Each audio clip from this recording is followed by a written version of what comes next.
అజ్మతుల్లా హుస్సేని గారి నాయకత్వం, అజ్మతుల్లా హుస్సేని గారి నాయకత్వం, సంగీతం సీనన్న గారి నాయకత్వం. జై కాంగ్రెస్, జై కాంగ్రెస్. మీడియా మిత్రులకు నమస్కారం. ఈరోజు ప్రభుత్వ సంక్షేమ పథకాలు ఏమొస్తున్నాయి, ఏం పోతున్నాయి, మరి మాకు ఎలాంటి సమాచారం లేదు అన్న విషయం మీద మండల అభివృద్ధి అధికారి వద్దకు వెళ్ళడం జరిగింది. ఒక 30-35 మంది కార్యకర్తలతో మండల అధ్యక్ష హోదాతో నేను వెళ్ళి ఎంపీడీఓ గారిని అడగడం జరిగింది.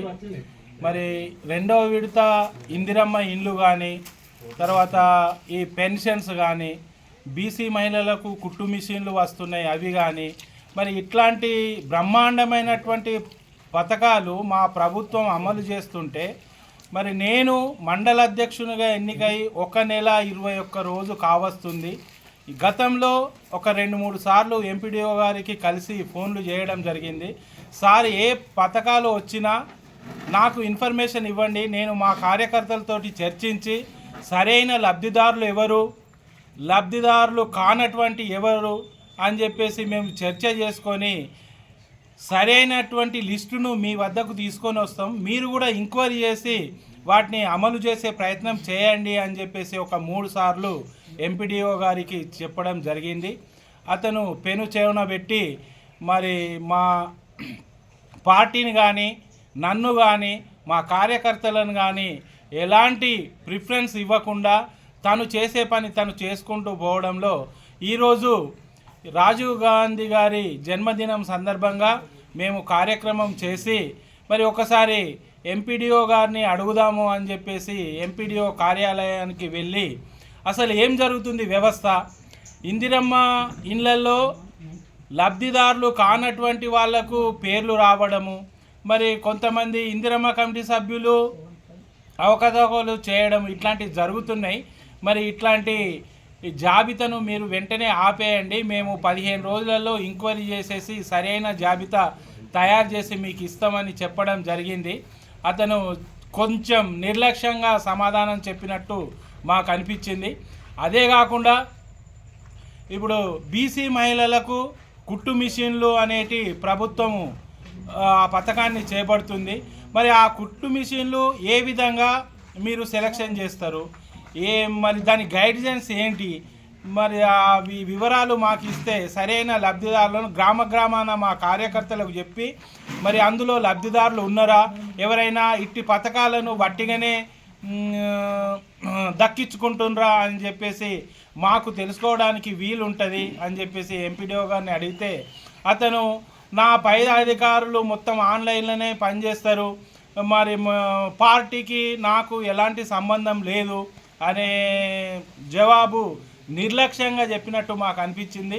దీని మీద కలెక్టర్ గారి దగ్గరికి కూడా మేము పోయి మరి మండల అభివృద్ధి విషయంలో, కాంగ్రెస్ పార్టీ విషయంలో కాంగ్రెస్ ప్రభుత్వం చేపడుతున్నటువంటి పథకాలను ఒక మండల అధికారి ఇంత నిర్లక్ష్య ధోరణితో చేపడితే మరి మా పార్టీ మున్ముందు బద్నామయ్యే అవకాశం ఉంటుంది. కాబట్టి ఎంపీడీఓ గారు ఇప్పటి నుంచి అయినా, ఇప్పుడు దాదాపు 2 నెలలు గడిచిపోయింది నేను వచ్చి, ఇప్పటి నుంచి అయినా ప్రభుత్వం నుంచి ఏ పథకము చేపట్టినా కూడా మండల పక్షాన నాకు సమాచారం ఇచ్చేసి మరి నేను మా కార్యకర్తలకు సమాచారం ఇచ్చి సరైన లబ్ధిదారులను ఎంపిక చేసి ఈ విధంగా పథకాలు ప్రజలలో తీసుకుపోవడానికి వీలు ఉంటుంది అని చెప్పేసి అతను రిక్వెస్ట్ చేస్తే అతని సమాధానం నాకు నచ్చలేదు.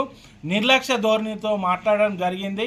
ఏదేమైనా ఇట్టి విషయాన్ని మేము కలెక్టర్ గారి దృష్టికి తీసుకొని పోయి మరి ఈ గంభీరావుపేట మండలాల్లో ఇందిరమ్మ ఇండ్లే కానీ, పెన్షన్సే కానీ, కుట్టు మిషన్లే కానీ, ఇతరత్ర ఏ ప్రభుత్వ పథకాలైనా కూడా ప్రభుత్వం ద్వారా మా ప్రభుత్వం ఉన్నది కాబట్టి మాకు ఖచ్చితంగా సమాచారం ఇవ్వాలి. మేము ఏదో లబ్ధిదారులు కాకుండా వేరే వాళ్ళను పేరు సెలక్షన్ చేస్తే తీసేసే అధికారం అతనికి ఉంటుంది. కాకపోతే సరి అయిన లబ్ధిదారులు ఉన్నారా లేదా అని చూడడానికి మేము సమాచారం అతన్ని అడగడం జరిగింది. మరి అతను నిర్లక్ష్యపు సమాధానంతో మేము సమాధానము మాకు నచ్చలేదు. కాబట్టి ఇట్టి విషయాన్ని కలెక్టర్ గారి దృష్టికి తీసుకుపోయి అన్ని మండలంలో ఉన్నటువంటి ప్రజల మేలు కోరి అన్ని పథకాలు కూడా ప్రజలకు తీసుకుపోవడానికి మేము మేడం గారి దగ్గరికి పోయి ఇవన్నీ వివరిస్తామని చెప్పేసి పత్రికాముఖంగా తెలియజేయడం జరుగుతుంది.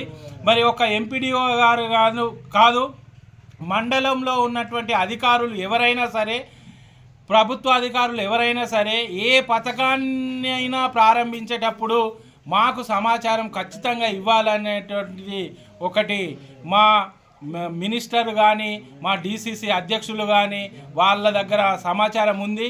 ఏ పథకము ప్రజలలో చేరబోతుంది, ఏ సరైనటువంటి లబ్ధిదారులకు చేరుతున్నాయా లేదా, మరి మనం చేసేటటువంటి పథకాలు పబ్లిక్లో పోతలేవు అని చెప్పేసి మా అధిష్టానము మమ్మల్ని ఒత్తిడి తెస్తుంది. కాబట్టి మరి ఆ పథకాల గురించి తెలుసుకోవాలి అని చెప్పేసి ప్రభుత్వ అధికారుల దగ్గరికి పోతే మాకు నిర్లక్ష్యపు సమాధానం దొరుకుతుంది.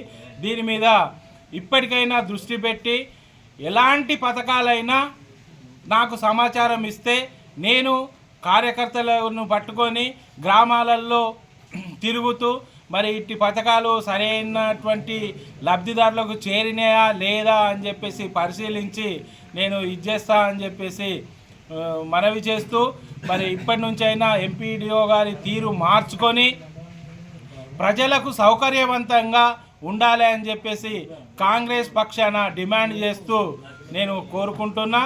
మరి ఈ విధంగా చేస్తే మరి వాళ్లకు జీతాలు వస్తాయి, అన్నీ వస్తాయి. కాకపోతే ప్రజలు మోసపోయే అవకాశం ఉంటుంది. వాళ్ళు లక్షలు జీతాలు తీసుకొని ఏదో 8 గంటలు డ్యూటీ చేసి ఇంట్లో కూర్చున్నంత మాత్రాన సరైనటువంటి లబ్ధిదారులు ఈ ప్రభుత్వంలో మోసపోవడం మాకు ఇష్టం లేదు. కాబట్టి ప్రభుత్వాన్ని బదనాం చేయకుండా సరైన రీతిలో ప్రభుత్వ అధికారులు పనిచేయాలి. లేకుంటే ప్రభుత్వ అధికారుల మీద పార్టీ పక్షాన చర్యలు తీసుకుంటామని చెప్పేసి తెలియజేస్తూ మరి ఇంకోసారి ఏ అధికారి అయినా సరైన ప్రజలకు సేవ చేస్తూ ఉంటేనే గంభీరావుపేట మండలంలో ఉండాలి. లేకుంటే జాడు బుట్ట చదువుకొని వెళ్ళిపోవాలని చెప్పేసి నేను డిమాండ్ చేస్తున్నా. అందరికీ నమస్కారం. జై కాంగ్రెస్.